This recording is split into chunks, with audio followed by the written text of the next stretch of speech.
Hello guys. तो कैसे हो सब? ठीक हो? बिल्कुल। तो आज की हम लोग की जो मास्टर क्लास है वो है, टॉपिक है जी, हमारा क्या है, चैप्टर है जीव जनन कैसे करते हैं। और उसमें हमारा एक टॉपिक आता है, क्या टॉपिक है हमारा, मानव में जनन, जिसमें हम आज देखेंगे क्या नर जनन तंत्र यानी मेल रिप्रोडक्टिव सिस्टम। ठीक है, ये हमारा आज का क्या है, टॉपिक है। तो हमारी क्लासेस चल रही हैं, मास्टर क्लासेस सबकी सभी की चल रही हैं, ठीक है, नॉर्मल क्लासेस भी चल रही हैं। तो उसी के साथ में आपको एक बहुत अच्छी इन्फॉर्मेशन देना चाहूँगी। तो क्लास 10th आप लोगों के लिए क्या एक बहुत अच्छी खबर है। आपके हिंदी मीडियम वाले बच्चों के लिए क्या है, आपके लिए एक नया कोर्स शुरू हो चुका है। जो कब से शुरू हो चुका है, जो सोमवार से यानी 14 सितंबर से शुरू हो चुका है।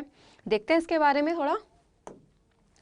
ठीक है, तो उसका आपका टाइम टेबल क्या रहेगा? इसका आपका टाइम टेबल रहेगा 6 बजे, जिसमें आपकी साइंस की क्लास होगी, जिसमें आपको फिजिक्स, केमिस्ट्री, बायोलॉजी तीनों पढ़ाए जाएंगे। 7 बजे आपकी मैथ्स की क्लास होगी और फिर आपकी इंग्लिश की क्लासेस होगी 8 बजे। ठीक है, अब बात आती है कि भाई ये कोर्स क्यों चालू किया। अभी तो हमारी क्लासेस चल रही है, फिर भाई ये क्यों करा है हमने? तो भाई इसका रीज़न ये है कि कुछ बच्चे थे जिनको पहले नहीं पता था कि लाइव क्लासेस चल रहे हैं, जिस वजह से उनकी वो क्लासेस रह गई। अब ये कोर्स उन बच्चों के लिए है, आप भी कर सकते हैं अगर आपको स्टार्टिंग से पढ़ना है, कि भाई इस कोर्स में क्या होगा, वापस स्टार्टिंग से चलेगा। ठीक है, और अभी जो क्लासेस हो रही हैं उसमें क्या होता है, आपके जैसे भी डाउट्स होते हैं, मतलब कॉन्सेप्ट रिलेटेड डाउट होते हैं वो, ठीक है, आप क्लास के दौरान क्या होता था, पूछते थे, लेकिन वो यहाँ पे क्लियर नहीं होते। लेकिन आपकी इस वाली क्लासेस में क्या होगा, वो जितने भी आपके कॉन्सेप्ट जो क्लियर नहीं होते थे वो यहाँ पे बिल्कुल क्लियर होंगे। साथ ही साथ यहाँ पे क्या होगा, हर बोर्ड के हिसाब से क्लास नहीं हो पाती थी, तो अब क्या होगा, यहाँ पे हर बोर्ड के हिसाब से क्लास होगी। मतलब आपकी यूपी बोर्ड है तो यूपी बोर्ड के अकॉर्डिंग आपको बताया जाएगा कि कैसे क्या है, बिहार है तो बिहार के अकॉर्डिंग। ठीक है, देखते हैं आगे। अब भाई ये कोर्स बेहतर क्यों है, अभी तो क्लासेस चल रही हैं, फिर ये बेटर क्यों है? क्योंकि इसमें आप क्या कर सकते हैं, लाइव क्लास जो आपकी चलेगी 45 मिनट्स की जो आपकी क्लास होगी, इसमें आपको 30 मिनट्स आपको पढ़ाया जाएगा और लास्ट के 15 मिनट्स में आपको जो भी आपके कॉन्सेप्ट वाले क्या है जो क्लियर नहीं हुआ है, वहाँ पे आप वो क्लियर कर सकते हैं। ठीक है, तो बहुत अच्छी बात है। और साथ ही साथ आपके यहाँ पे क्या स्टेट बोर्ड एग्जाम के लिए स्पेशल क्लासेस होंगी, जैसे आपका बिहार बोर्ड, राजस्थान बोर्ड, आपका यूपी बोर्ड। ठीक है, इस अकॉर्डिंग आपको यहाँ इनके लिए क्या होंगे, स्पेशल क्लासेस होंगी, आपको प्रॉपर बताया जाएगा कि पेपर पैटर्न क्या है, सब चीज़। नंबर 3 आपका क्या है, यहाँ पे रिवीजन होगा, मोटिवेशन लेक्चर मिलेंगे आपको, साथ साथ एग्जाम की न्यूज मिलेगी, जो भी न्यूज होगी, और प्रॉपर गाइडेंस मिलेगी आपको कि भाई किस तरीके से क्या करना है। और क्या है भाई, यहाँ पे आपको क्या मिलेंगे, यहाँ पे आपको मिलेंगे टीचर्स के हाथ के बनाए हुए नोट्स। मतलब भाई जो टीचर होंगे जो नोट्स बनाएंगे वो आपको खुद के टीचर के हाथ के बनाए हुए नोट्स मिलेंगे। आपको होमवर्क दिया जाएगा, एनसीईआरटी डिस्कस की जाएगी और प्रीवियस ईयर के क्वेश्चंस भी डिस्कस किए जाएंगे। और आपका क्या होगा, आपको हर हफ्ते और महीने के क्या मिलेंगे, यहाँ पे आपके टेस्ट होंगे। ठीक है, जो आपके लिए क्या होंगे, एग्जाम के लिए बेटर होंगे भाई। तो मिल लीजिए अपने टीचर्स से, ये आपके टीचर्स होंगे। ठीक है, तो जिसमें आपको फिजिक्स कौन पढ़ाएंगे, विपिन सर, इंग्लिश आपको भूमिका मैम, ठीक है, मैथ्स आपको दीपक सर पढ़ाएंगे, चौबसे सर आपको केमिस्ट्री पढ़ाएंगे और पार्थ सर आपको बायोलॉजी पढ़ाएंगे। क्लियर? तो अगर आपको इस कोर्स के बारे में कुछ भी जानकारी चाहिए तो आप इस नंबर पे कॉल कर सकते हैं या फिर आप हमें मेल कर सकते हैं। क्लियर? तो चलिए, क्या आता है, अपना टॉपिक स्टार्ट कर देते हैं। हमारा टॉपिक है क्या, हमारा टॉपिक है भाई मानव में जनन, यानी क्या, रिप्रोडक्शन इन ह्यूमंस। ठीक है, तो मानव में जनन, सिंपल सी बात है, जनन क्या होता है, किसका, जीव की, किसका, जीव की अपनी संख्या में क्या करना, जीव की अपनी संख्या में वृद्धि करना। ठीक है, ये क्या कहलाता है, ये हमारा कहलाता है क्या, ये हमारा कहलाता है जनन। ठीक है, अब भाई मानव में जनन, ठीक है, अभी हमने क्या देखा था, कल हमने देखा था भाई पुष्पीय पौधों में लैंगिक जनन कैसे होगा, वहां पे हमने वो पूरा देखा था। अब भाई जो क्या होता है, जनन ही क्या होता है, जीव का अपनी संख्या में वृद्धि करना। ठीक है, और जो इसमें भाग लेते हैं, जो अंग भाग लेते हैं, ठीक है, क्या, जो जो अंग होते हैं वो क्या लेते हैं, जो भाग लेते हैं, उनको क्या बोलते हैं, उनको बोला जाता है क्या, उनको बोला जाता है जनन अंग या फिर प्रजनन अंग। क्या बोला जाता है उनको, प्रजनन अंग बोला जाता है। ठीक है भाई, हमारा टॉपिक था मानव में जनन, क्या है, जीव की अपनी संख्या में वृद्धि करना, मतलब एक था, ठीक है, उनकी संख्या में क्या हो रही है, वहां पे वृद्धि हो रही है, तो वो क्या हुआ, वृद्धि होना, वो जो क्रिया थी वो क्या था, वो था आपका जनन। अब इसमें जो अंग भाग लेते हैं उनको क्या बोलते हैं, उनको बोला जाता है यहाँ पे प्रजनन अंग। क्लियर? क्या बोला जाता है, प्रजनन अंग बोला जाता है। चलो, इतना क्लियर हुआ? आगे तो यहाँ पे क्या आता है, एक चीज आती है आपकी कि भाई लैंगिक परिपक्वता। ठीक है, क्या आता है मैं आपको अभी बता देती हूँ। लैंगिक परिपक्वता क्या होता है, लिख लेते हैं एक बार। लैंगिक परिपक्वता,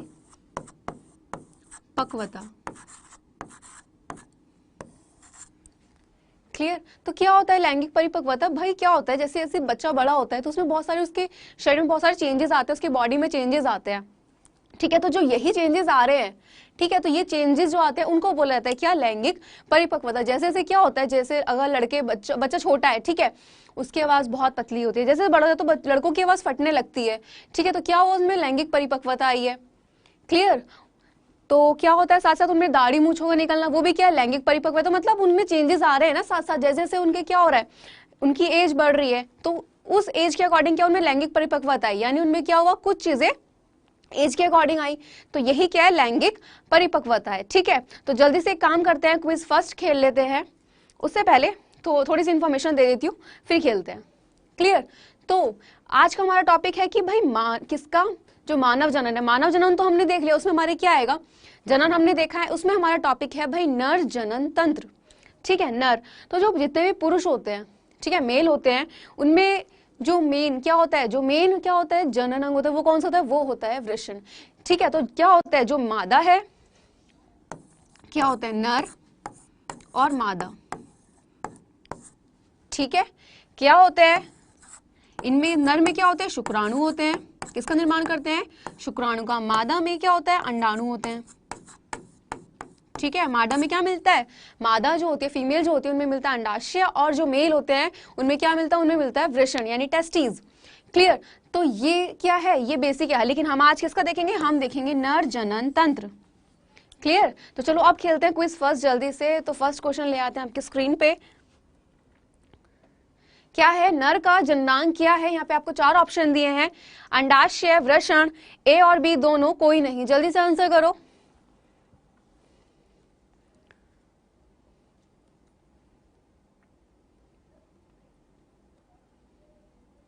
जल्दी से आंसर।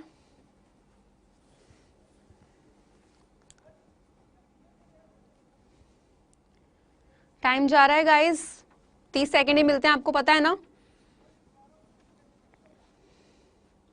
चलो नेक्स्ट क्वेश्चन है, कौन सा हार्मोन लड़कों में यौवनावस्था के लक्षणों को नियंत्रित करता है। ये मैंने बताया था, जल्दी से।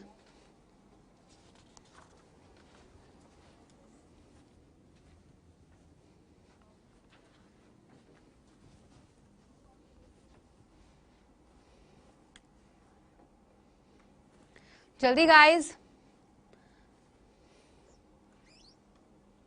चलो यहाँ पे टाइम अप हो जाता है आप लोगों का। आ जाते हैं फर्स्ट वाले क्वेश्चन पे। फर्स्ट हमारा पूछा था कि भाई नर का जनन अंग क्या है, यानी कौन सा अंग है जो किसमें पार्टिसिपेट करता है, किसमें, जनन में। तो देखते हैं, फर्स्ट है आपका क्या, अंडाशय। बिल्कुल रॉन्ग है, क्योंकि अंडाशय किसमें होता है, ये तो मादा का क्या है, मादा का भाग है, क्लियर। बी है वृषण, बिल्कुल राइट है। ठीक है, ये किसमें मिलते हैं, नर में मिलते हैं, यानी टेस्टीज। और आपका यहाँ पे क्या है, ए और बी दोनों बिल्कुल रॉन्ग है, दोनों नहीं मिलते, सिर्फ एक मिलता है, वो भी वृषण। और डी है कोई नहीं, बिल्कुल रॉन्ग। आंसर क्या है, ऑप्शन नंबर बी, क्लियर। उसके बाद हमारा क्या था, कौन सा हार्मोन लड़कों में यौवनावस्था के लक्षणों को नियंत्रित करता है। यौवनावस्था मतलब जो क्या होता है, जैसे जैसे बच्चे बड़े होते हैं, ठीक है, तो क्या होता है, हार्मोन्स भी चेंज होते हैं। अब कौन सा हार्मोन है जो क्या करता है, उन लक्षणों को नियंत्रित करता है। ठीक है, किसमें पूछा है, लड़कों में पूछा है। तो मैंने आपको बताया था कि भाई ये कौन करता है, जो टेस्टोस्टेरोन होता है। क्या, जो टेस्टोस्टेरोन होता है, ये क्या करता है, जितने भी यौवनावस्था के जो लक्षण होते हैं उनको क्या करता है, नियंत्रित करता है। किसमें, जितने भी मेल होते हैं उनमें क्या होता है, ये हार्मोन सिक्रीट होता है। बी आपका इंसुलिन, बिल्कुल रॉन्ग है, ये यौवनावस्था के कोई भी लक्षणों को नियंत्रित नहीं करता है। आपका एड्रेनालिन, ये भी रॉन्ग। और आपका डी है एस्ट्रोजन, ये भी रॉन्ग है। आंसर क्या है, आंसर ऑप्शन नंबर ए, क्या, टेस्टोस्टेरोन, क्लियर। चलो लैंगिक परिपक्वता हम देख चुके हैं। अब नर जनन तंत्र, भाई हर सिस्टम को बनाने के लिए क्या होता है, प्रॉपर अंग चाहिए होते हैं। अब वो कौन से अंग है, यहाँ पे उन अंग को देखते हैं।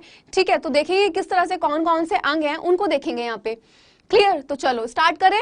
चलो सबसे पहले यहाँ पे आपका क्या आ जाता है, नंबर 1 पे यहाँ पे आपका आ जाता है वृषण, जो कि क्या है, प्राथमिक जनन अंग है। वृषण तथा क्या वृषण कोश, क्या वृषण तथा आपका क्या आ जाता है यहाँ पे, वृषण कोश आ जाता है, आपका यहाँ पे आता है अधिवृषण आता है। ये किसके अंग है, ये आपके अंग है किसके, ये हैं नर जनन तंत्र के, अधिवृषण आ जाता है। और कौन से अंग आते हैं इसमें, नंबर 1 आपका वृषण हो गया, वृषण कोश हो गया, यहाँ पे आपका अधिवृषण हो गया, यहाँ पे आपका आ जाता है शुक्रवाहिका, क्या आ जाता है, शुक्रवाहिका, ठीक है। यहाँ पे आपका साथ ही साथ क्या आता है, यहाँ पे आपका आ जाता है शुक्राशय, ठीक है। ये सभी अंग कौन से, ये सभी अंग वो अंग हैं जो क्या होते हैं, जो नर जनन तंत्र का क्या बनाते हैं, पूरा सिस्टम तैयार करते हैं, ठीक है। इसके बाद आपका नंबर 5 पे क्या आता है, नंबर 5 पे आपका आ जाता है मूत्र मार्ग। तो इन अंगों को आप एक साइड लिख सकते हैं। क्या होता है कि भाई जब एक सिस्टम पढ़ते हैं तो बहुत सारे अंग होते हैं, तभी क्या बनाते हैं वो, जब तक वहां पे क्या नहीं होगा, जब तक मशीन है भाई, कोई मान लीजिए कोई मशीन है, ठीक है, अब उसका एक भी पेज ढीला हो जाए तो वो क्या होता है, या खराब हो जाए तो मशीन काम करती है नहीं ना, तो इसे एक सिस्टम चाहिए होता है हर किसी को तैयार करने के लिए, ठीक है। तो यहाँ पे ये क्या है, जितने भी आपके जो ऑर्गन्स होते हैं प्रॉपर सिस्टम बनाते हैं, जैसे आपका डाइजेस्टिव सिस्टम हो गया था, रेस्पिरेटरी हो गया था, अब हम देख रहे हैं मेल रिप्रोडक्टिव सिस्टम, ठीक है, यहाँ पे ये है। इसके बाद आपका क्या आ जाता है इसमें आ जाती है आपका क्या, शिशन, और फिर आपका यहाँ पे आ जाता है क्या, ग्रंथियां, नंबर 7।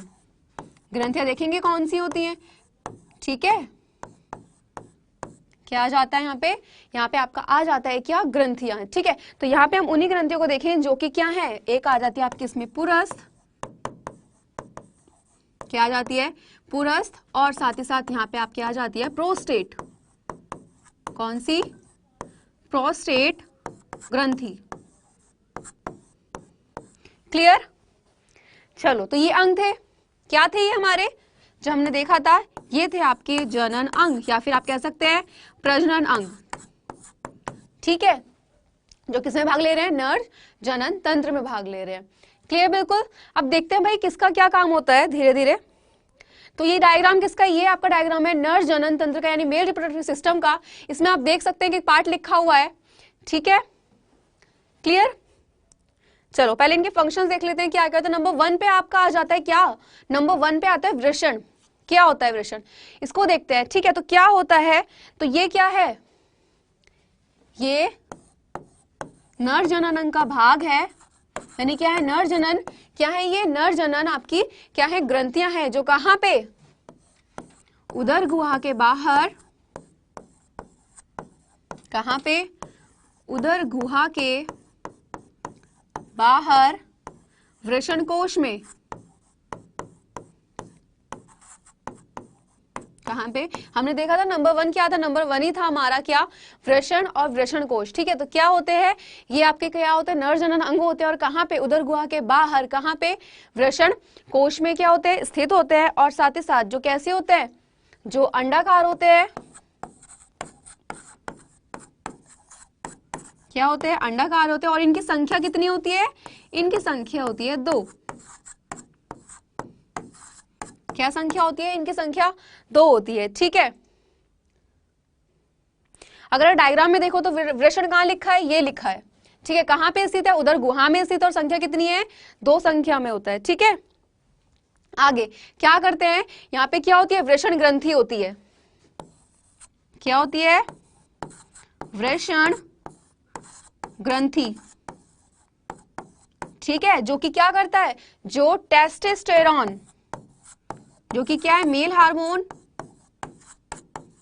टेस्टोस्टेरोन, क्या करता है इसको स्रावित करता है, यानी जो आपका क्या निकला, जो आपका टेस्टोस्टेरोन हार्मोन निकला, वो कहां से निकला, वो निकला कहां से, वृषण में, क्या होते हैं वहां पे, वृषण ग्रंथियां होती है जो क्या करते हैं, टेस्टोस्टेरोन हार्मोन को क्या करते हैं, वहां पे स्रावित करती है, क्लियर। चलो आगे इसको कंटिन्यू करते हैं। अब क्या है भाई, यहां पे क्या होता है, यहां पे जो क्या है, जो थैली जैसी रचना होती है, ठीक है, उसको क्या बोलते हैं, थैली जैसी, किसको, संरचना को उसको बोला जाता है क्या? वृषण कोश। क्या बोलते हैं? वृषण कोश बोला जाता है। क्लियर? बिल्कुल यहाँ पे बिल्कुल सब एक एक चीज क्लियर करेंगे, ठीक है। मेन जो फंक्शन होता है वृषण का वो क्या होता है? मेन फंक्शन क्या होता है? मेन फंक्शन होता है इनका क्या? शुक्राणुओं का उत्पादन करना। किसका? शुक्राणु यानी स्पर्म। शुक्राणु का क्या करना? उत्पादन करना। क्लियर? बिल्कुल। क्या करते हैं भाई? यहाँ पे देखो ध्यान से, क्या है? यहाँ पे नर जनन अंग है, उदर गुहा के बाहर स्थित है। कहाँ पे? वृषण कोश में। वृषण कोश क्या होते हैं? थैली जैसी रचना होती है, ठीक है। संख्या में कितने होते हैं जो वृषण होते हैं? वो 2 होते हैं, अंडाकार शेप के होते हैं। और क्या यहाँ पे? वृषण ग्रंथि होती है जो क्या करते हैं? जो टेस्टोस्टेरोन हार्मोन जो होती है उसको क्या करती है? श्रावित करती है, ठीक है। और यहाँ पे जो इसका कार्य है वो कार्य क्या है? इसका कार्य कि भाई ये किसका? शुक्राणुओं क्या करती है? उत्पादन करती है। क्लियर? और यहाँ पे क्या होता है? वृषण में एक वृषण द्रव होता है जिसे क्या बोलते हैं? वृषण द्रव। वृषण में जो द्रव मिलता है उसको क्या बोलते हैं? वृषण द्रव बोला जाता है। क्लियर? जो आपका टेस्टोस्टेरोन है यही क्या करता है? जितने भी लैंगिक लक्षण होते हैं उनको क्या करता है? उनको नियंत्रित करता है। क्या करता है? उनको नियंत्रित करता है। बिल्कुल क्लियर? चलो आगे करते हैं। इसको क्या होता है? अब क्या आता है? यहां पे आपका आता है एक वर्ड, शुक्रवाहिनी। क्या आता है? शुक्रवाहिनी। इसको देखते हैं। तो शुक्रवाहिनी क्या करती है? ये किसको? जो शुक्राणु होते हैं। किसको? जो शुक्राणु होते हैं यानी जो स्पर्म होते हैं उनको क्या करते हैं? उनको कहां से? वृषण से यानी टेस्टिस से कहां लेके जाते हैं? उन्हें लेके जाते हैं शिशन तक, ठीक है। क्लियर? तो शुक्रवाहिनी का क्या काम है? ये क्या होती है? वाहिनियां होती है जो क्या करती है? जो शुक्राणु को कहां से? वृषण से कहां तक लेके जाती है? शिशन तक लेके जाती है। क्लियर? इसमें आपका एक वर्ड और आता है, वो क्या आता है? वो आता है क्या? यहाँ पे आपका अधिवृषण। क्या आता है? अधिवृषण आता है ना? ये वर्ड आता है। तो क्या होता है यहाँ पे? वृषण क्या बना रहे हैं? वो तो शुक्राणु बना रहे हैं, ठीक है। अब क्या होता है? कुछ समय के लिए क्या करते हैं कि भाई इन दोनों वृषणों के पीछे जो क्या होते हैं, हमने देखा अभी संख्या में, क्या संख्या में वृषण कितने थे? 2। कितने थे भाई? 2 थे ना। तो अब क्या होता है भाई? इन संख्या में 2 होते हैं और इनके पीछे क्या होता है? एक कोश जो आपको अधिवृषण है, इसको बोला जा रहा है एक कोश, ठीक है। तो क्या होता है? दोनों वृषणों के पीछे क्या? एक कोश यानी किसमें? अधिवृषण में। किसमें? अधिवृषण में क्या होते हैं? उसमें रहते हैं। किसके लिए? कुछ समय के लिए रहते हैं। और फिर यहां से क्या करते हैं? यहां से शुक्रवाहिका, क्या? जो शुक्रवाहिका। क्लियर? क्या करती है? बहुत सिंपल लैंग्वेज में पढ़ेंगे, इतना घुमाएंगे नहीं टॉपिक को, डायरेक्ट देखेंगे भाई कौन सा पार्ट क्या वर्क कर रहा है। क्लियर? क्योंकि जितना चीजें कंफ्यूज होती है फिर उतना आपको कंफ्यूजन होता है, तो वो चीज वहां नहीं करनी है। हमें प्रॉपर डायग्राम देखना, हमें सिंपल ये बताना है भाई ये पार्ट है और किस पार्ट का क्या वर्क है। क्लियर? क्या होता है वहां पे भाई? वहां पे आपका क्या है? एक कोश होता है जिसको अधिवृषण का है। अधिवृषण में कुछ समय के लिए क्या होता है? जो शुक्राणु होते हैं वहां पे रहते हैं। और शुक्रवाहिका क्या होती है? जो कि एक नलिका होती है। क्या होती है? जो कि एक नलिका होती है। क्या होता है? यहां से उन्हें कहां ले जाती है? उन्हें जो शुक्रवाहिका नलिका, ये नलिका उन्हें ले जाती है कहां पे? शुक्रकोश में। कहां ले जाती है उन्हें?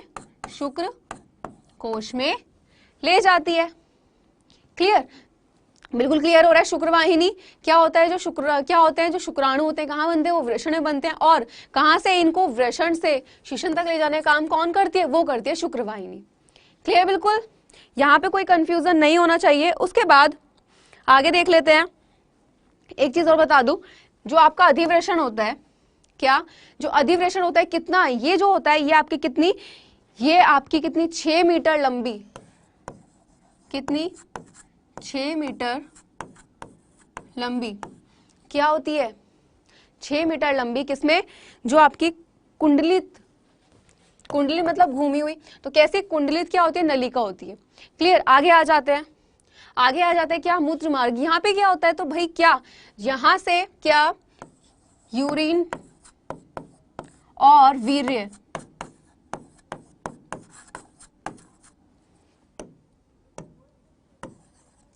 ठीक है,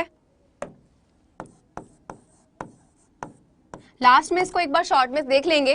ठीक है, तो क्या क्या होता है, यहां से आपका यूरिन और वीर्य दोनों क्या होते हैं, ये बाहर जाने का क्या होता है, मार्ग होता है। क्या जाने का, बाहर जाने का मार्ग। क्लियर, क्या होता है, बाहर जाने का मार्ग होता है। ठीक है, और यहाँ पे क्या होता है, यहाँ पे जिस बाहरी आवरण से, किससे, जिस बाहरी आवरण, बाहरी आवरण क्या होता है, उसका बाहर वाला आवरण क्या होता है, बाहर वाला आवरण। ठीक है, यानी जो उसका क्या बाहर का जो क्या है, खोल कह सकते हो, आवरण कह सकते हो। ठीक है, तो क्या होता है, बाहरी आवरण मतलब बाहर वाला जो आवरण है। ठीक है, इसे क्या कहते हैं, जो आपका बाहर जाने का मार्ग है, इसके बाहरी वाले आवरण कहते हैं क्या, शिश्न। ठीक है,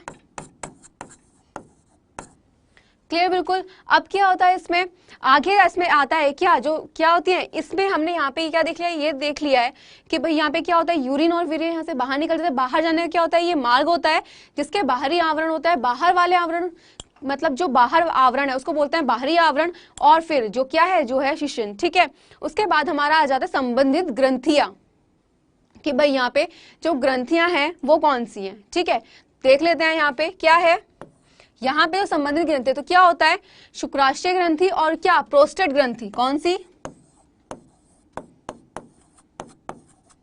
शुक्राशय और पुरस्थ भी होती है आपकी प्रोस्टेट ग्रंथि। क्लियर, क्या होता है, आपकी यहाँ पे ग्रंथि मिलती है, पता है। ठीक है, तो शुक्राशय और जो प्रोस्टेट ग्रंथि होती है क्या करती हैं, अपना जो स्राव होता है इनका, क्या, श्राव। अब ग्रंथियां भाई क्या करेंगी, श्रावित ही करेंगी, क्या करेंगे, श्राव करेंगी। तो भाई जो ये श्राव करती है कौन कौन सी, शुक्राशय और जो आपकी जो प्रोस्टेट है, ये जो श्राव करती है, कहाँ डालती है अपना श्राव, ये अपना श्राव डालती है कहाँ पे, शुक्र वाहिनी में। कहाँ डालती है, शुक्र वाहिनी में डालती है। एक बार डायग्राम देख लो, क्या है ये, क्या है ये, आपका शुक्राशय, कौन सा वाला, ये वाला पार्ट जो है। ठीक है, उसी के साथ शुक्र वाहिनी ये रहा, जो ये नलिका की तरह जा रही है। ठीक है, क्लियर, बिल्कुल। तो क्या करती हैं, अपना जो श्राव होते हैं कहाँ डालती हैं, वो डालती हैं शुक्र वाहिनी में। ठीक है, और शुक्राणु जो होते हैं यानी जो स्पर्म होते हैं वो किस में, वो तरल माध्यम में होते हैं। किस माध्यम में, तरल माध्यम में। ठीक है, शुक्राणु कहाँ होते हैं, वो तरल माध्यम में होते हैं। और यहाँ पे क्या होता है भाई, शुक्राणुओं के क्या होता है, पोषण, क्या, पोषण, पोषण का क्या होता है, माध्यम होता है। क्योंकि वृषण का क्या तापमान, जो तापमान होता है वो कहाँ से, नॉर्मल बॉडी से वहां पे क्या होता है, कम होता है। ठीक है, और क्या होता है, जब वहां पे शुक्राणु बनते हैं तो क्या होता है, उसके लिए एक क्या होता है, तरल माध्यम होता है, जो क्या देता है, वो तरल माध्यम शुक्राणु को क्या देता है, पोषण देता है। ठीक है, शुक्राणु की स्ट्रक्चर क्या होती है, वो इस तरीके से होता है। ठीक है, यानी इसमें क्या होता है, जो शुक्राणु होते हैं आपके, ये क्या होता है, ये तो उसका क्या हो गया, सिर हो गया। ये क्या होता है, इसका बीच वाला पार्ट इसका ग्रीवा हो जाता है, और लास्ट वाला इसका हो जाता है क्या, पूंछ, जिसकी वजह से क्या होता है, ये चल पाते हैं। इसीलिए बोलते हैं कि भाई जो क्या होता है, नर युग्मक शुक्राणु होते हैं वो कैसे होते हैं, वो छोटे होते हैं, और साथ ही साथ कैसे होते हैं, मतलब वो चल सकते हैं। ठीक है, मतलब इनमें क्या होती है, इनमें गति होती है। क्या होती है, इनमें गति होती है। ठीक है, और इसमें क्या होता है, इसी तरह माध्यम की सहायता से क्या होता है, इनका स्थानांतरण होता है। किसका, स्पर्म का। किसका होता है, इनका स्थानांतरण होता है। क्लियर, यानी स्थानांतरण क्या होता है, एक जगह से दूसरी जगह पे जाना। तो ये क्या है, यहाँ पे क्या होता है, इनका स्थानांतरण होता है। ठीक है, और आपका जो होता है क्या, जो शुक्राणु और ग्रंथियों का स्राव, यानी जो क्या है आपका शुक्राणु, ठीक है, प्लस ग्रंथियों का स्राव।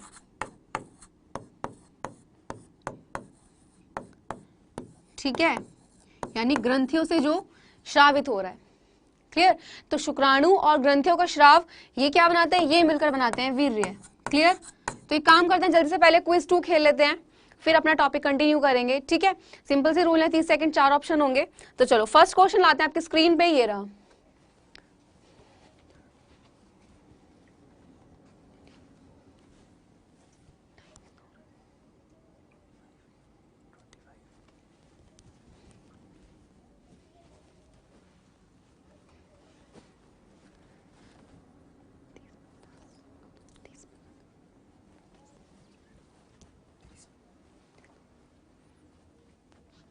जल्दी, टाइम जा रहा है।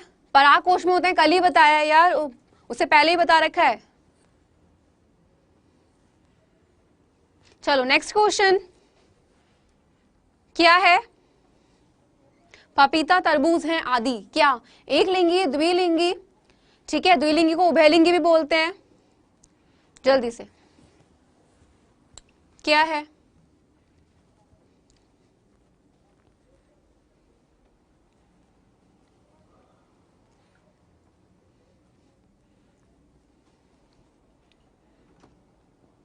चलो टाइम अप हो जाता है।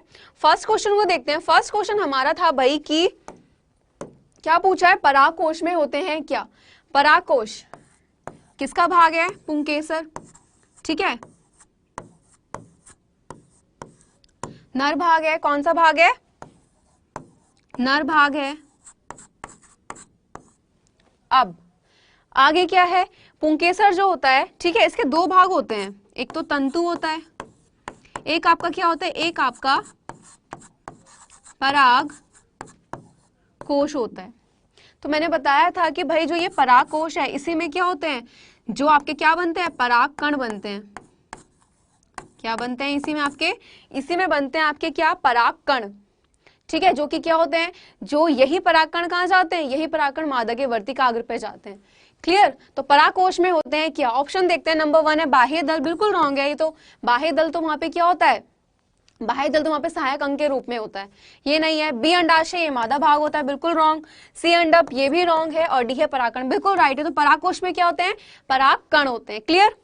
नेक्स्ट क्वेश्चन, पपीता, तरबूज आदि हैं क्या? जो पपीता, तरबूज आदि कैसे हैं? एक लिंगी, उभयलिंगी, ठीक है, बहुलिंगी, और इनमें से कोई नहीं। तो मैंने बताया था कि भाई जिनमें एक होते हैं नर और मादा, मेल और फीमेल, जिसमें एक ही लिंग होता है, या तो नर होगा या मादा होगा, तो क्या होता है? उनको बोलते हैं एक लिंगी, ठीक है। अगर एक ही में दोनों है, मेल और फीमेल, तो वो क्या होता है? वो हमारा हो जाता है उभयलिंगी। क्लियर? तो जो ये है हमारे, ये क्या होते हैं? ये होते हैं हमारे एक लिंगी। तो बिल्कुल करेक्ट आंसर है। कल ही एग्जाम्पल देके बताए थे। उभयलिंगी बिल्कुल रॉन्ग, बहुलिंगी ये भी रॉन्ग है, लास्ट में से कोई नहीं, ये भी रॉन्ग। क्लियर? चलो, तो यहाँ पे हमारी क्विज खत्म होती है, क्विज 2। तो टॉपिक भी हमारा चल रहा था क्या भाई? हमारा टॉपिक था आज का नर जनन तंत्र, जिसमें हमने क्या देखे? नर जनन अंग देखे। सबसे पहले हमने देखा मानव जनन था, तो जनन क्या होता है वो पता होना चाहिए, वो बता दिया। जिसमें क्या देख रहे थे हम? रिप्रोडक्शन इन ह्यूमंस, जिसमें मेल रिप्रोडक्टिव सिस्टम था, उसके हमने क्या देखे? अंग देखे। कौन कौन से उसमें कौन से अंग होते हैं जो उसमें क्या करते हैं? पार्टिसिपेट करते हैं, नहीं जो पूरे एक सिस्टम बना रहे हैं, ठीक है, मेल रिप्रोडक्टिव पार्ट बना रहे हैं। तो एक बार स्टार्टिंग से देख लेते हैं जल्दी से। चलो, तो ये था हमारा। सबसे पहले हमने क्या क्या अंग होते हैं? वृषण, वृषण कोश, अधिवृषण, शुक्रवाहिका, शुक्राशय, ठीक है, मूत्र मार्ग, शिशन, और आपका क्या होता है? ग्रंथि आ जाती हैं, जिसमें ग्रंथियों में क्या होता है? आपका पुरस, प्रोस्टेट या फिर शुक्राशय ग्रंथि, ठीक है। आपको ये डायग्राम बना के आना एग्जाम में अगर आता है, क्योंकि ये क्वेश्चन इंपॉर्टेंट, ये आपके लॉन्ग में आते हैं हमेशा क्वेश्चन, तो आपको डायग्राम जरूर बना के आना है। लेबलिंग बहुत अच्छे से करनी है डायग्राम्स की, ठीक है। फिर हमने पार्ट देखा था, सारे हमने क्या देखे इसमें? उसके सारे अंग देखे थे। क्लियर? ग्रंथियां देखी, ग्रंथियां कौन कौन सी थी, उनसे क्या होता है? उनसे जो श्राव होता है वो देखा कि भाई जो श्राव कहाँ जाता है? वो जाता है शुक्रवाहिनी में। शुक्राणु क्या होते हैं? वो तरल माध्यम में होते हैं, क्योंकि वहां उन्हें क्या चाहिए होता है? पोषण चाहिए होता है, और फिर वहां से उनका क्या हो जाता है? स्थानांतरण हो जाता है। क्लियर? तो अगर एग्जाम में आपको लिख के आना है तो आप बिल्कुल कैसे लिख के आएंगे? पॉइंट टू पॉइंट चीजें लिख के आएंगे। ऐसा नहीं है कुछ भी लिख के आ रहे हैं, बिल्कुल पॉइंट टू पॉइंट लिखना है आपको कि भाई वृषण का पहले उसके बारे में बताएंगे, कहाँ होते हैं, ठीक है, क्या क्या, जैसे मैंने बताया। उसके साथ उसके कार्य लिखेंगे। कार्य क्या है? शुक्राणु का उत्पादन, ठीक है। फिर उसके बाद वहां पे लिख के आएंगे आप कि भाई शुक्रवाहिनी क्या होता है, ठीक है। तो क्या करते हैं शुक्रवाहिनी, क्या होते हैं जो किसको, जो शुक्राणु होते हैं, ठीक है, उनको कहां से, शुक्राणुओं को, उनको वृषण से शिशन तक भेजती है। फिर आ जाता है मूत्रमार्ग, जो क्या करता है, यूरिन और वीर्य दोनों क्या करता है, उनको बाहर निकालता है। क्या करता है, उनको बाहर निकालता है। और साथ ही साथ जो बाहरी आवरण है उसको क्या बोलते हैं, उसको बोलते हैं शिशन। क्लियर। इसके बाद क्या लिखेंगे आप, वहां पे आ जाइए आपकी ग्रंथियां, ग्रंथियों में आप लिख के आएंगे कि भाई क्या क्या आपका श्राव, उनसे श्राव होता है। फिर इसके बारे में लिखेंगे कि भाई वहां शुक्राणु क्या होते हैं, तरल माध्यम में होते हैं, जो क्या होते हैं, जो साथ ही साथ जो तरल माध्यम वो क्या देता है, पोषण देता है, ठीक है, जिसकी वजह से क्या हो जाता है, इनका स्थानांतरण हो जाता है। और आपका जो क्या होता है, जो शुक्राणु होता है उसके जो स्ट्रक्चर होती है, ठीक है, अभी बताइए, वापस बता देती हूँ, आपका इस तरीके से वो स्ट्रक्चर होती है, ठीक है। जौन सा आपका ये वाला पार्ट होता है वो आपका सिर होता है, ठीक है, ये वाला पार्ट आपका ग्रीवा, और ये वाला पार्ट होता है इसकी पूंछ, जिसकी वजह से इसमें क्या होती है, गति होती है, यानी मूवमेंट होती है, ठीक है। चलिए, तो टॉपिक आज का यहीं खत्म करते हैं। उसके बाद क्या करते हैं, अपना टाइम टेबल देख लें। तो क्लास 10th आप लोग का टाइम टेबल है, मंडे से सैटरडे शाम 6 बजे साइंस की क्लास चलती है, जिसमें आपको फिजिक्स विपिन सर पढ़ाते हैं, बायोलॉजी आपको मैं पढ़ाती हूँ, और केमिस्ट्री पढ़ाते हैं आपको चौबसिया सर। 7 बजे आपकी मैथ्स की क्लास होती है, क्लियर। और फिर आपकी कब, ट्यूसडे, थर्सडे और सैटरडे होती है इंग्लिश की क्लास, जो भूमिका मैम पढ़ाती हैं। सारे क्लासेस अच्छे से लो। मिलेंगे कल अपनी मास्टर क्लास में, ठीक है। कल हम देखेंगे क्या, फीमेल रिप्रोडक्टिव सिस्टम, ठीक है, अच्छे से पढ़ेंगे। क्वेश्चन इंपॉर्टेंट है, हमेशा क्वेश्चन लॉन्ग में आएगा, ठीक है, लॉन्ग में आएगा। शॉर्ट में आपका क्या फंस सकता है कि भाई जो 1 मार्क्स के लिए बता रही हूँ, ऑब्जेक्टिव के लिए, वहां पे आपका हो सकता है कि भाई जो नर युग्मक होता है वो क्या होता है, तो वहां पे आपका एग्जाम्पल हो क्या, शुक्राणु। लॉन्ग में पूरा लिख के आने के, एक पार्ट को डिस्क्राइब करना है, डायग्राम बहुत अच्छे से बनाने हैं, क्लियर। तो आज की क्लास यहीं खत्म करते हैं। चलिए, तब तक के लिए बाय बाय, अच्छे से पढ़ाई करिए।